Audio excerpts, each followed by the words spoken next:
Welcome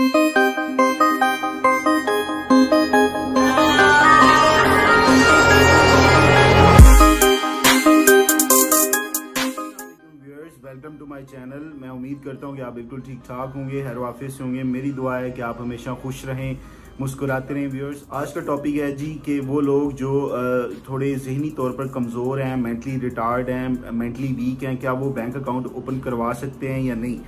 अगर करवा सकते हैं तो वो कौन सी रिक्वायरमेंट्स हैं, वो कौन सी कंडीशन हैं जो उनको फुलफिल करनी पड़ेगी, तभी वो बैंक अकाउंट ओपन करवा सकते हैं। तो ये सारी चीज़ें मैं वीडियो में डिस्कस करूंगा। वीडियो को एंड तक जरूर देखिए। अगर आपको वीडियो पसंद आती है तो चैनल को सब्सक्राइब करना, साथ लगे बेल आइकन को प्रेस करना मत भूलें ताकि वीडियोस के नोटिफिकेशंस आपको मिलते रहें।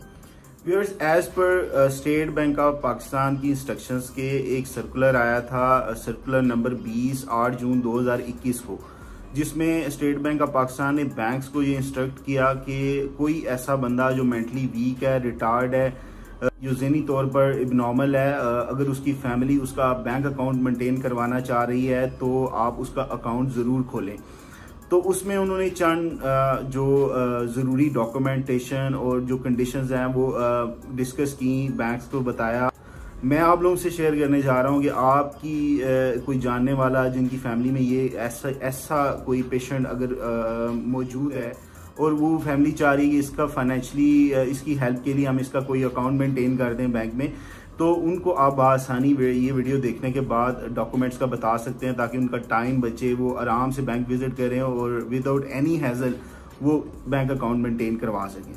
व्यूअर्स, सबसे पहले तो आप एक बात को समझ लें कि जो मेंटली वीक बंदा होता है वो अकेले अकाउंट ओपन नहीं करवा सकता बैंक में। उसको किसी एक हेल्पिंग हैंड की ज़रूरत होती है, यानी कि मददगार की ज़रूरत होती है जो उसके साथ मिल के बैंक अकाउंट ओपन करवाता है और उसके फाइनेंशियल मैटर्स को हैंडल करता है।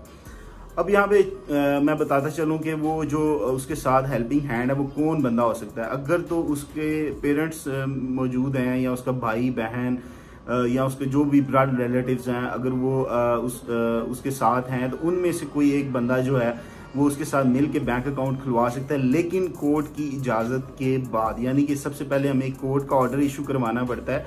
आपने वकील से मिलना है, वकील को सारी सिचुएशन बतानी है, वकील आपका एक छोटा सा केस दायर करेगा और आपको एक कोर्ट की तरफ से एक ऑर्डर इशू करवा देगा जिसमें उसका वो गार्डियन, या उसको हम लॉ की जुबान में अपॉइंटिंग मैनेजर कहते हैं, यानी कि बैंक जिस बंदे को ऑथराइज करती है कि ये बंदा जो है इस बंदे के साथ, इस मेंटली रिटार्ड बंदे के साथ बैंक अकाउंट ऑपरेट कर सकता है, वो बंदा जो है उसको हम अपॉइंटिंग मैनेजर बोलते हैं। यानी वो गार्डियन आप समझ लें आसानी के लिए कि जो गार्डियन होगा वो बैंक में अकाउंट खुलवाने के लिए पहले कोर्ट डिसाइड करेगी।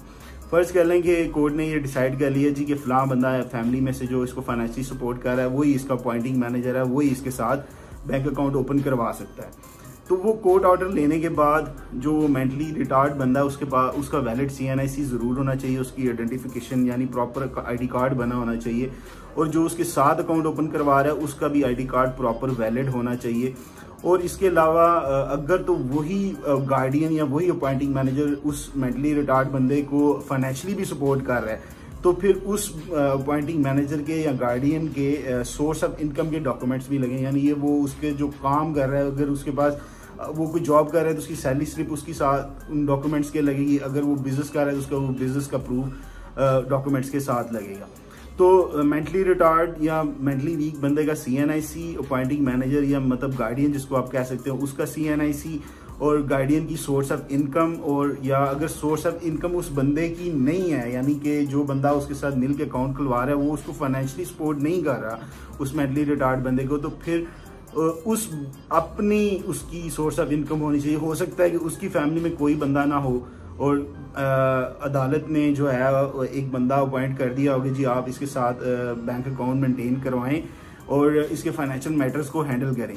अब वो जो बच्चा या बच्ची या बंदा या बंदी जो भी जिसका जो मेंटली रिटार्ड है, हो सकता है उसके पेरेंट्स की उसको पेंशन आ रही हो, पेरेंट्स उसके गुजर चुके हों, उसके भाई बहन या कोई और कोई रिलेटिव जो आउट ऑफ कंट्री हो या ओवरसीज हो वो वहाँ से पैसे उसको भिजवा रहा हो, तो जो बंदा भी उसको फाइनेंशियली सपोर्ट कर रहा होगा उसके भी सोर्स ऑफ इनकम के डॉक्यूमेंट्स उस अकाउंट के साथ लगेंगे।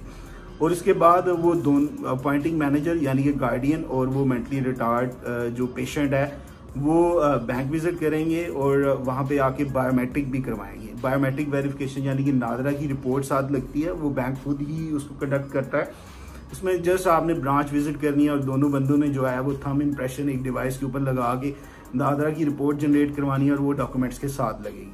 और यहाँ पर एक बहुत इंपॉर्टेंट चीज़ जो मैं बताना भूल गया वो ये है कि वो जो मेंटली रिटार्ड या वीक बंदा है, जो पेशेंट है जिसका अकाउंट मेंटेन करने जा रहा है बैंक, उसके पास मेडिकल सर्टिफिकेट भी होना चाहिए। यानी कि उसका जो डिस्ट्रिक्ट का हॉस्पिटल है, वो जो गवर्नमेंट का जो हॉस्पिटल है वो विजिट करेगा। वहाँ एक डॉक्टर्स का पैनल बैठता है जो मेडिकल बोर्ड करता है। वो मेडिकल बोर्ड करने के बाद अपनी ऑब्जर्वेशन दे देंगे और in the form of document, यानी कि एक डॉक्यूमेंट्री प्रूफ आपको दे देंगे। वो as a medical certificate documents के साथ लग जाएगा और वो बैंक जो है उसमें उसकी रिक्वायरमेंट बहुत लाजमी होती है और उसके बगैर अकाउंट मेंटेन नहीं हो सकता। तो रिपीट कर रहा हूँ, जो पेशेंट है, मेंटली रिटार्ड बंदा है या बंदी है, उसका CNIC वो बायोमेट्रिक भी करवाएगा, उसकी सोर्स ऑफ इनकम के पेपर्स, उसके साथ जो गार्डियन है जो उसके साथ मिल के अकाउंट खुलवा रहा है उसके भी सोर्स ऑफ इनकम के डॉक्यूमेंट्स और उसका भी CNIC और उसका भी बायोमेट्रिक और मेडिकल सर्टिफिकेट उस पेशेंट का, ये डॉक्यूमेंट साथ लगेंगे। वो दोनों बंदे बैंक विजिट करें, बायोमेट्रिक करवाने के बाद डॉक्यूमेंट्स को साइन करें। और यहाँ पर ये भी चीज़ नोट कर लें कि जो डॉक्यूमेंट्स पे साइन होंगे वो उसी अपॉइंटिंग मैनेजर के होंगे, उसी गार्डियन के होंगे। जो पेशेंट है उसके साइन नहीं रिक्वायर्ड होते और वो अकाउंट वो गार्डियन ही ऑपरेट करेगा, वो अपॉइंटिंग मैनेजर ही ऑपरेट करेगा। क्योंकि जो पेशेंट है वो इतनी सेंस तो नहीं रखता, लेकिन उसके फाइनेंशियल मैटर्स को हैंडल करने के लिए उसको एक हेल्पिंग हैंड की ज़रूरत है। तो लिहाजा वो जो बंदा उसके साथ अकाउंट ओपन करवा रहा है वही इस अकाउंट को ऑपरेट करेगा, वही सिग्नेचर्स वगैरह करेगा।